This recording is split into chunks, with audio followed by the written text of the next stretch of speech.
So good day viewers, this is Clint Yeris Tyrol and we are going to talk all about global ecology.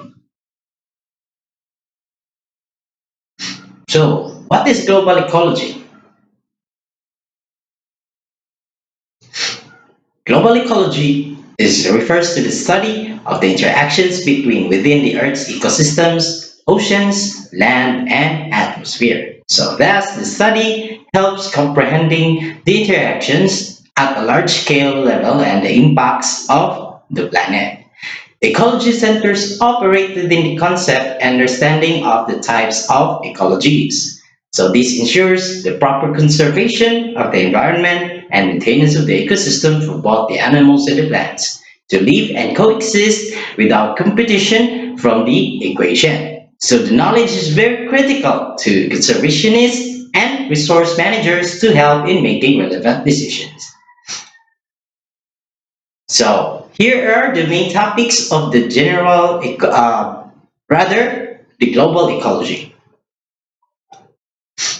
So global ecosystems. The global ecosystem contains millions of species of organisms arrayed in a very complex pattern driven by many interactive physical environmental factors, plant nutrients, and other chemical factors. Competition between organisms, predation, human disturbance, and other biotic interactions.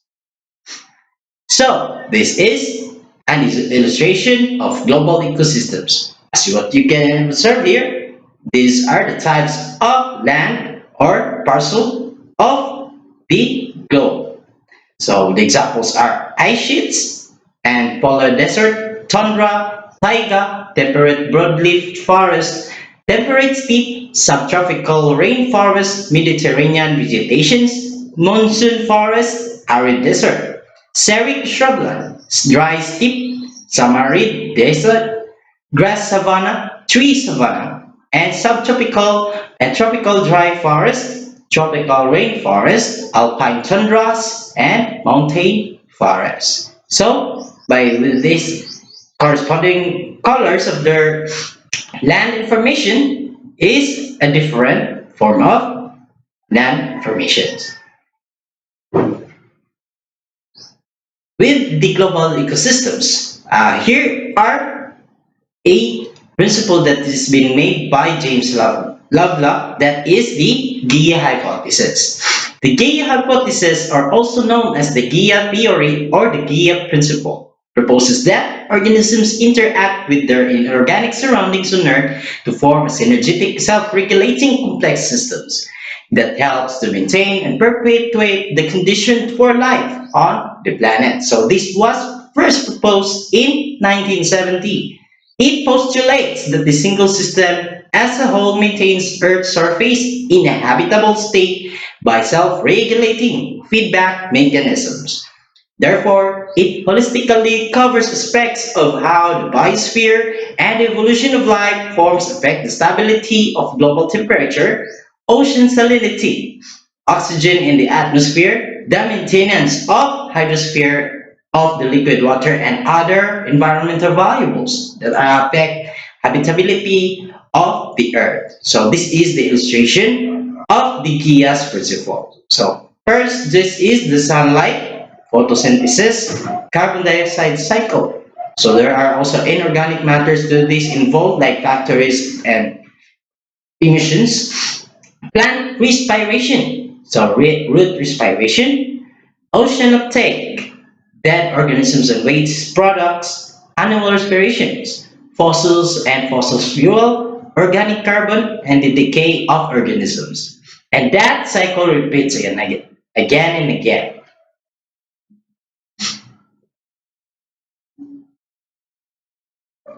So the Earth system. So the first blue marble photo taken in 1972 by Apollo astronauts at a distance of about 45 kilometers from the ground, or 28,000 miles, and one of the most reproduced images in human history, as what I have showcased earlier in the first slide. And one of the most reproduced images in the human history showcased for the first time in our home planet. So So while Earth is also nested within much larger systems like our solar system and Milky Way galaxy, Earth is also made up of five major parts or subsystems. And these are the atmosphere, hydrosphere, biosphere, cryosphere, geosphere. So each major part is connected to the other parts in a complex web of processes. So here, atmosphere, the thin layer made up of mixture of gases and particles suspended in the air that surround the Earth, predominantly the nitrogen, oxygen, carbon dioxide, and the water. So, the second one is the hydrosphere, a sphere that includes the liquid ocean, inland water bodies, and the groundwater. The third one is the cryosphere, a subset of the hydrosphere that consists of frozen water. Third one is the geosphere. So a geosphere is that includes the solid earth, the core, mantle, crust, and its other soil layers.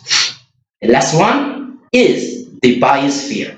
So a biosphere that includes all of the Earth's organisms, includes humans, and a matter that has not yet decomposed like inorganic matters, transportations, factories, or other electronic devices or gadgets that surrounds the biosphere.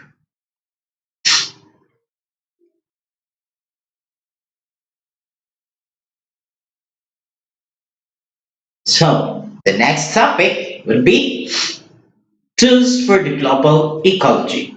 The emergence of the global perspective has been driven by the development of tools such as aerial photography, satellite sensing, sensing satellites rather, geographic information systems, handheld global positioning systems, radio telemetry. This allows the scientists to view the environment at larger scales, as well as the ability to analyze this information that is constantly growing thanks to better computers, new statistical methods, and the other computer models.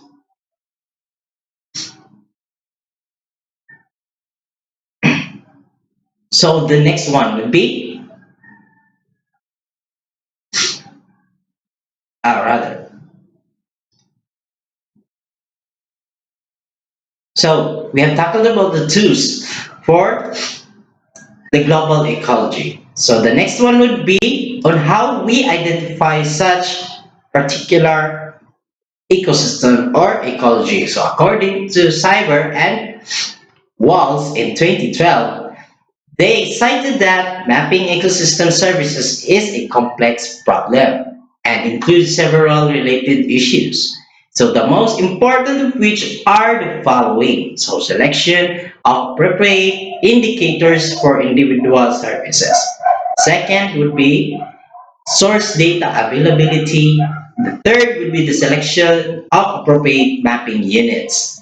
So this last point is especially important because the character of the unit has very strong impact on the map reliability and the possibility of its use for scientific and practical purposes. So based on the broad literature reviews listed the most commonly used reference units. So according to them, by Cyber and Walls, various units used in practice can be grouped into the following categories. So these are the single patches, parcels, or landscape elements, so most widely used. Second is the smallest common geometric units. This is generated through GIS by overlaying thematic layers. And administrative units preferred in spatial planning. Watersheds, dedicated to water-related landscapes processes, and so-called natural units reflecting the diversity of geology, soil and topography, and etc. So landscape units delineated based on the natural environment and the land use. And the last one is the regular artificial geometric units like the raster grid. So mapping and measuring global ecosystem is explained through this illustration. So first here we have the environment. The supporting or intermediate services, biophysical structure or process, for example, like woodland habitat, all net primary productivity like watersheds. So their function would be slow passage of waterways or biomass. So the second would be the final services, which is the distribution of such particular environment, like the services of it. For the watersheds, we have water irrigations, plumbing, so like flood protection or harvestable products. That's what we have discussed. And also the social and the economic system. So the social and economic systems have the goods and the benefits. So what does this mean? This mean is that once the watershed distributes its water, so supposedly we humans consume its waters. So the production boundary. So the benefit of this would be, for example, contribution to aspects of well-being such as health and safety. So the value or the willingness to pay for the woodland protection, watersheds for more woodland or harvestable products. So once the services has been distributed, of course, we consumers must return what we have consumed. So here are the indicating pressures like natural calamities and also other factors that might affect the environment. So limit pressures by policy action like limiting the water distribution of the watersheds. So this is the cascade model of the global mapping and the measuring of global ecosystem. So this was originated from Haynes and Young and Pochin in 2010, and this was also adapted from Pochin and Haynes in 2011.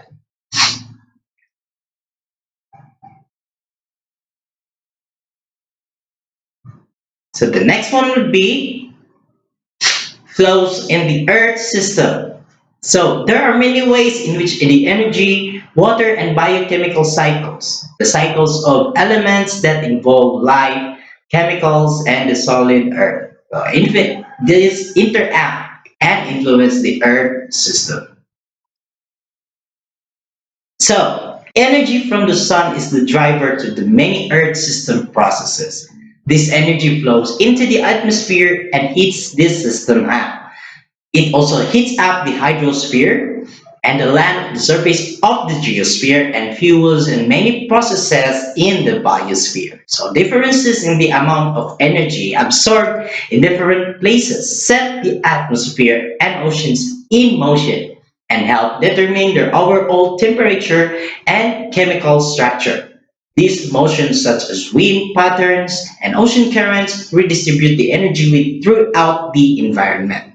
Eventually, the energy that began as sunshine, short-wave radiation, leaves the planet as Earthshine. Light reflected by the atmosphere and the surface value to the space. And infrared radiation or heat, also called long-wave radiation. These are all emitted by all parts of the planet, which reaches to the top of the atmosphere. So this flow of energy from the sun through the environment and back into the space is a major connection in the Earth systems. So this defines the Earth's climate. So this is the illustration of energy cycles. Earth is a complex interrelated system. So here is the solar radiation. So here is also the water cycle from the oceans, ocean circulation, sea level, geochemistry, sea ice, so atmosphere ice interaction, heat exchange from the sun or the solar radiation, evaporation, preparation, the industries also, and organic matters that distributes chemicals, terrestrial radiation, human contributions and responses, volcanoes, Atmospheric compositions. Atmosphere, biosphere interaction, carbon cycles, ecosystem, ice sheet, vegetation, land surface vegetation and the soil interaction, glaciers, land use or the land cover change, rivers, agriculture, transportation, cities, those affect the energy cycle. Second would be water. It is practically everywhere on Earth, so viewed from space, one of the most striking features of our home planet is the water. So in both liquid and frozen forms, that covers approximately 75% of the Earth's surface. Geologic evidence suggests that large amounts of water have likely flowed on Earth for the past 3.8 billion years. So most of its existence believed to have initially arrived on the Earth's surface through the emissions of ancient volcanoes. Water is the vital substance that sets the Earth apart from the rest of the planets in our solar system. In particular, water appears to be a necessary ingredient for the development and nourishment of life. So the process would be the evaporation, transpiration, sublimation, condensation, and precipitation. So this is the example or the illustration of the water cycle or the hydraulic cycle. So first, here, from the energy cycle of the sun or radiation, evaporation exists, condensation, transportation, precipitation, and again sublimation, the snowmelt runoff, evaporation, infiltration, percolation, plant uptake, groundwater flow, and the surface flow. So those are the water cycles. Also, during the photosynthesis, plants absorb carbon dioxide and sunlight to create fuel.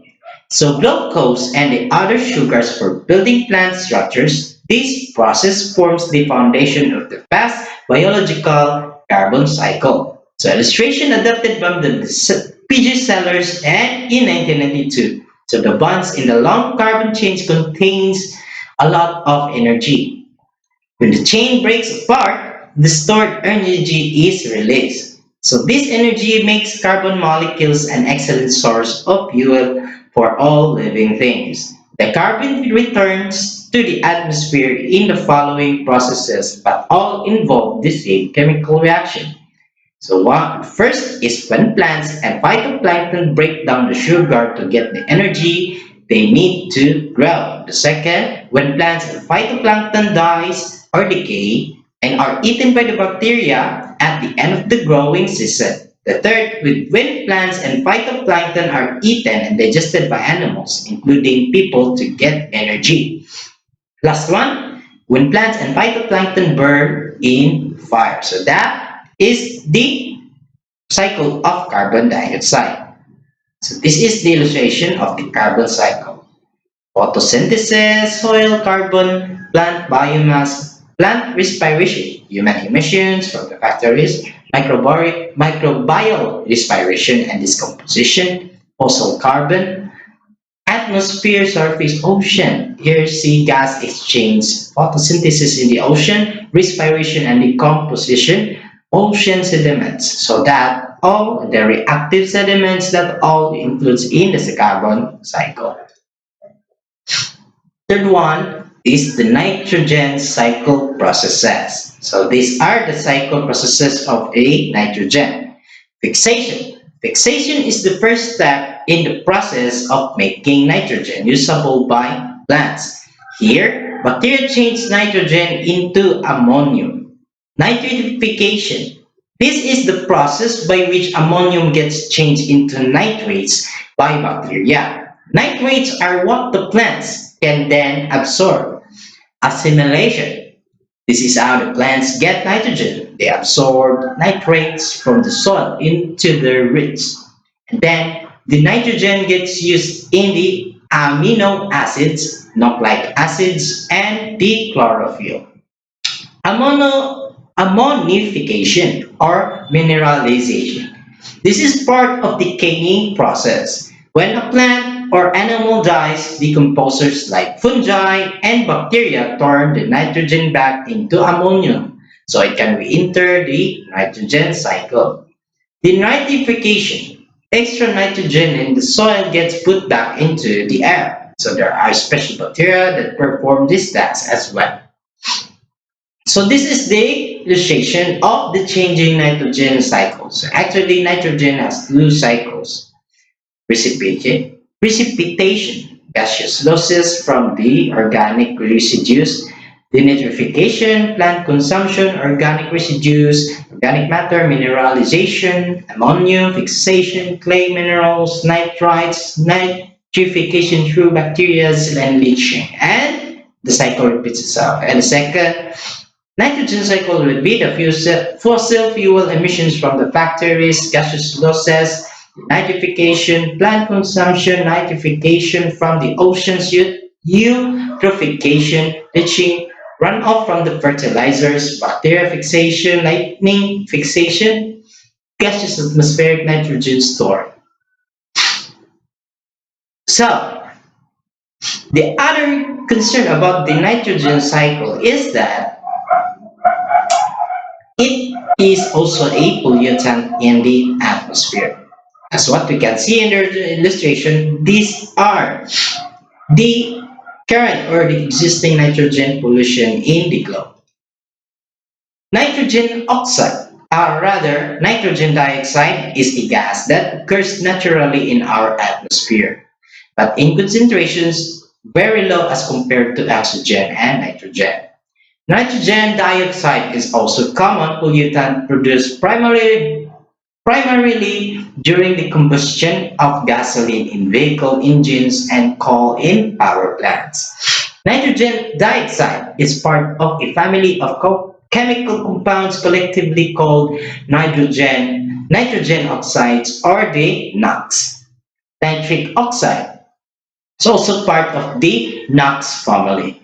Together, the nitrogen dioxide and the nitric oxide play important roles in the chemical formation of ozone near the Earth's surface, as well as contribute to smog when combined with oxygen molecules and the fumes from paint and gasoline, which is called the volatile organic compounds or VOCs. So these compounds also contribute to the production of acid rain mixed with water vapor forming nitric acid. So the last form of cycle would be the sediment cycle. Sediment moves from one place to another through the process of erosion. Erosion is the removal and transportation of rock or soil. Erosion can move sediment through water, ice, or wind. Water can wash sediments as ash gravels or pebbles down from a creek into a river and eventually to the river's delta. Deltas, riverbanks, and the bottom of waterfalls are common areas where sediment accumulates. So glaciers can freeze sediment and then deposit it elsewhere as the ice carves its way through the landscape or melts. So sediment created and deposited by glaciers is called the moraine. Wind can move dirt across a plain in dust storms or sandstorms. Sand dunes are made of rocky sediment worn down by the wind and collision of other sand particles. Sediment is important because it often enriches the soil with nutrients. Areas rich in sediments are often also rich in biodiversity. Sedimentary soil is usually better for farming. So deltas and riverbanks where much sediment is deposited are often the most fertile agricultural areas in a region. So this is the process of erosion, where rocks are broken down by natural forces such as wind or water. So there are two main types of erosion: chemical and physical. Chemical erosion occurs when rocks' chemical composition change, such as when iron rusts or when limestone dissolves due to carbonation. In physical erosion, the rock breaks down but its chemical composition remains the same, such as during a landslide or bioerosion, when plants take root and crack rocks. So here is the detachment, transport, and deposition. And that is the cycle of sediment.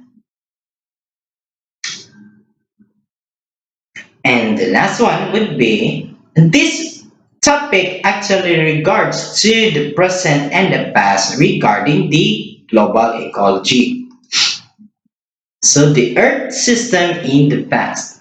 Blackfoot left and Jackson on the right glaciers, both in the mountains of Glacier National Park, were joined along their margins in 1940, but have since retreated into separate alpine circuits. The melting of glacial ice is a major contributor to sea level rise. So here, the first one, rather, taken in 1914. So this is still the Blackfoot and the Jackson National Park in 1914. So here below is the 2009 picture of the Blackfoot and the Jackson Mountains. So, as what you can see here is what this article explained that glacial ice is a major contributor to sea level rise. So, what are the factors of it? Let's consider the energy cycle, sedimentary cycle, water cycle, carbon cycle, nitrogen cycle. Those cycles affect the Earth system. And now, this is also a concern in the 21st century. So we've reached the Earth's threshold for chemical pollution, study says, and this was published by Elizabeth Clare Alberts on January 19, 2022. So a new study has found that the release of novel entities, artificial chemicals, and other human-made pollutants has accelerated to a point that we have crossed a planetary boundary threatening the entire Earth operating system, along with the humanity. So these study authors argue that the breach of this critical planetary boundary has occurred because the rate at which novel entities are being developed and produced by the industries exceeds government's ability to assess the risk and monitor impacts. So as of now, there are about 350,000 different types of artificial chemicals currently on the international market. So with the production of existing and new synthetic chemicals set to substantially increase in the coming decades. So while many of these substances have been shown to negatively affect the natural world and human health, the vast majority have yet to be evaluated, with their interactions and impacts poorly understood or completely unknown. So here are the learning resources of this topic that we have just discussed.